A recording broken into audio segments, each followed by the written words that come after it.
Hello guys! Mga unta. Kain tayo.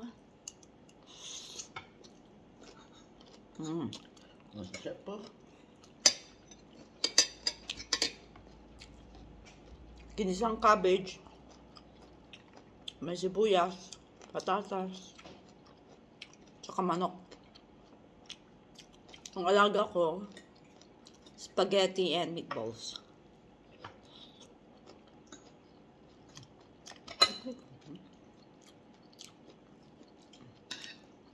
Ah.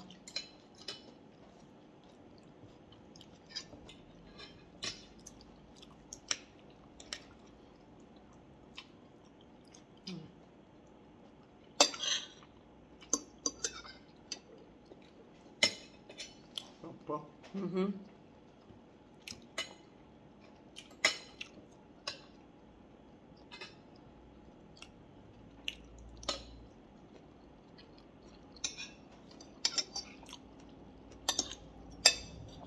Lami.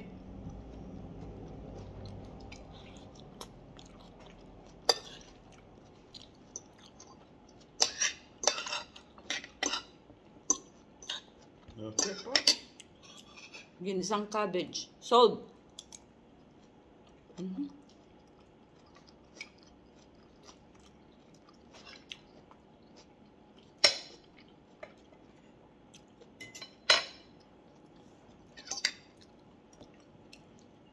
Yung alaga ko, gustong-gusto niya yung spaghetti natin. Yung sweet. Sarap po.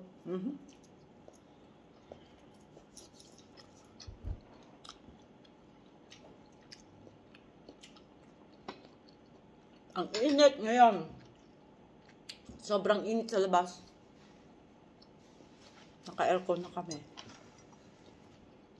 Kanina umaga medyo okay.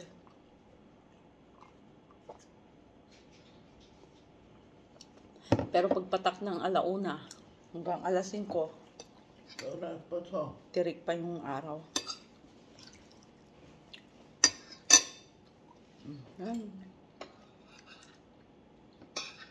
Walaga ko talagang bantayan na sa pagkain.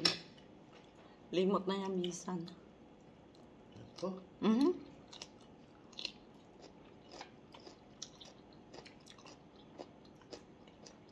Sa kanid na pagkain niya malambot.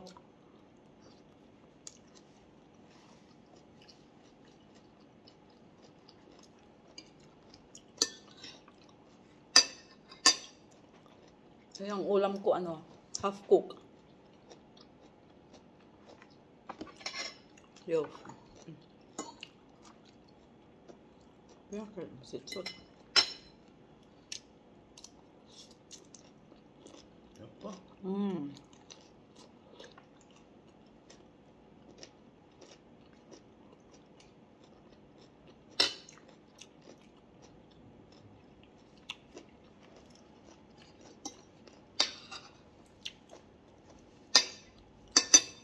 Sarap po.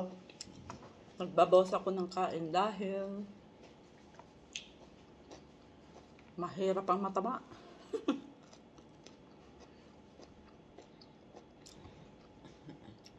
Walang kasyang damit.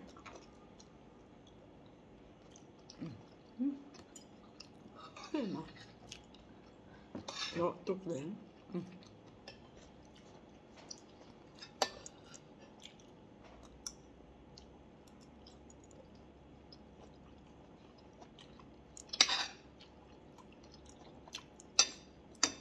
Bawas kanin. Kahit gusto mo pang kumain ng kanin, hindi na pwede.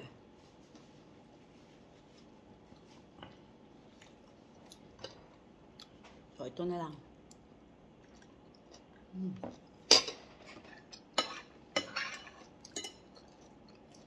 Sarap po.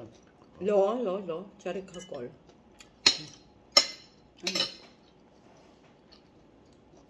Just there.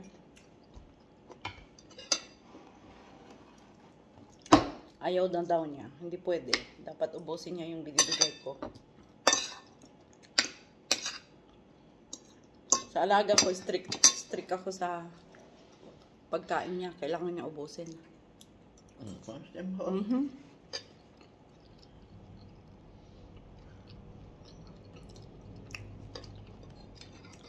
Yan lang ang puhunan niya, ang kumain. Ay, minsan, wala siyang tulog.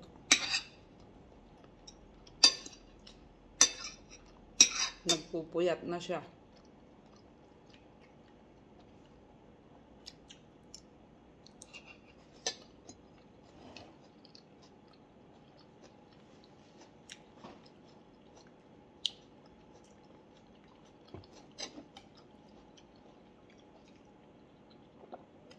Bra.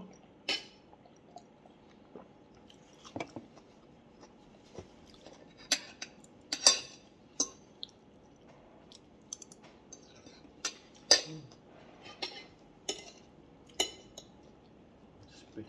Hello? Yes, Otto.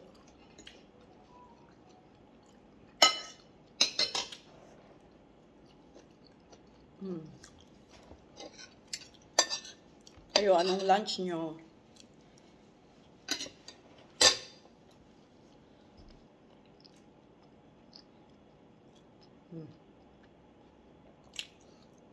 Medyo normal na dito. Nakakalabas na ako. Nag-grocery. Ako na yung nag-grocery ngayon. Bra.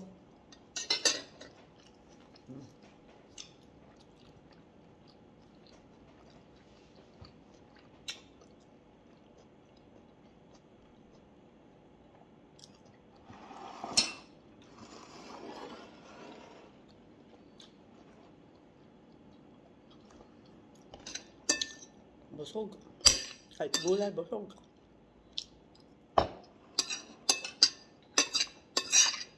Mas maraming gulay.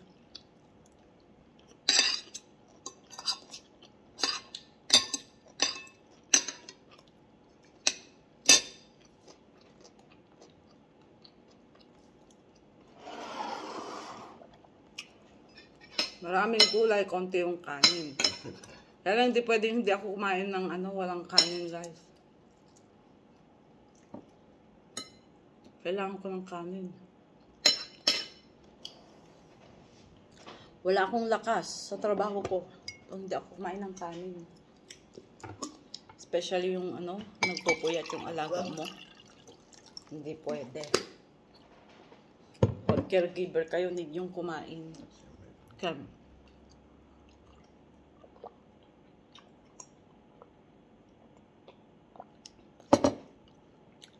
Kasi minsan wala kayong tulog, puyat. Paputol-putol yung tulog ko kay Lola. Hindi na normal yung tulog niya sa gabi. 3 beses siyang gumising, iihi. Siyempre pag gumising ka, wala na. Hindi ka na makakatulog ulit.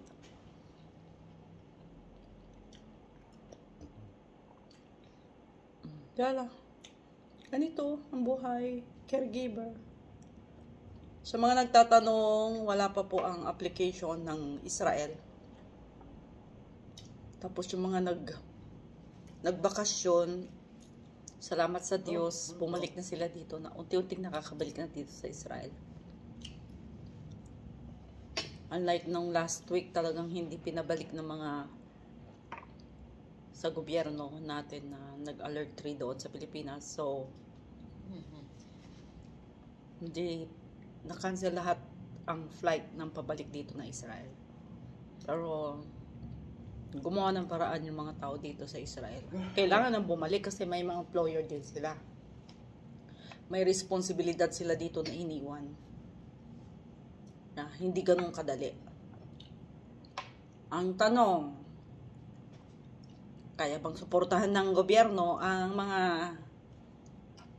hindi nila pinaalis doon sa Pilipinas? Halimbawa, nagtatrabaho pa dito sa Israel, di ba? Yeah. Tapos yung mga ibang nagpirma ng repatriation, yung iba nag-back out.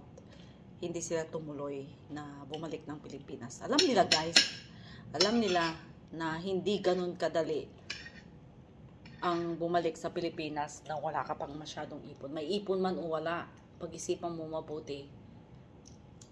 Diba?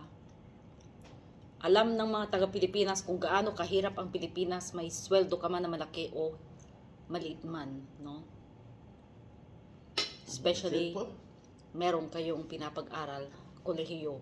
May mga nagkukolehiyo mga anak, napakahirap nilang bumalik, guys. So, naiintindihan nila kung bakit ayaw bumalik ng mga magulang nila. Despite na nag-gera dito, nag-alert 3 talaga. Speak. Lo, tukli hakol. Kaya, naiintindihan natin. Pero good news, lahat ng umuwi ng Pilipinas na na-repatriate is nakakuha po sila ng 150K. Proven na po yun.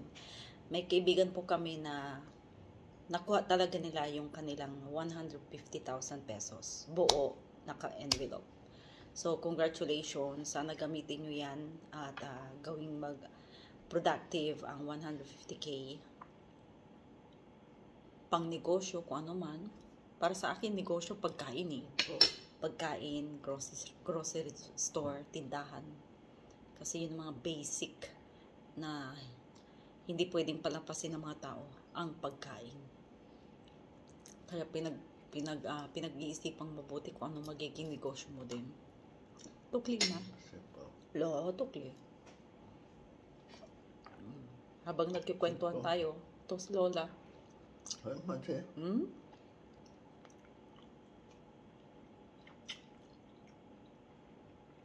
Pilit kong pinapaubos yung pagkain niya. Kailangan niya ubusin. Kasi tamang-tama lang yung binigay ko sa kanya eh. So, hindi pwedeng hindi niya ubusin. May pasta. Meron na ring meatballs na may carrots and yung parang potato. Tomato paste. So, yan, okay na rin yan. And then, sa gabi, mamaya, givina, egg, avocado. Yan. Yan ang mga pagkain ng alaga ko. So, umaga naman, loaf bread lang with white cheese and coffee. Yun lang ang kinakain niya. Minsan nga egg. Boiled egg and Danone yogurt. Yan. Yan ang niya. So, yan ang buhay ko ngayong lunch. Lumamon ng cabbage. Ginisang cabbage.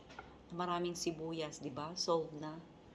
And sa inyong lahat, God bless everyone. Thanks sa panonood sa aking mga kakilala dyan. Pagtsagaan nyo lang ang aking pagbablog dahil ito lang yung kasiyahan ko sa homesick sa Pilipinas. Bye! God bless!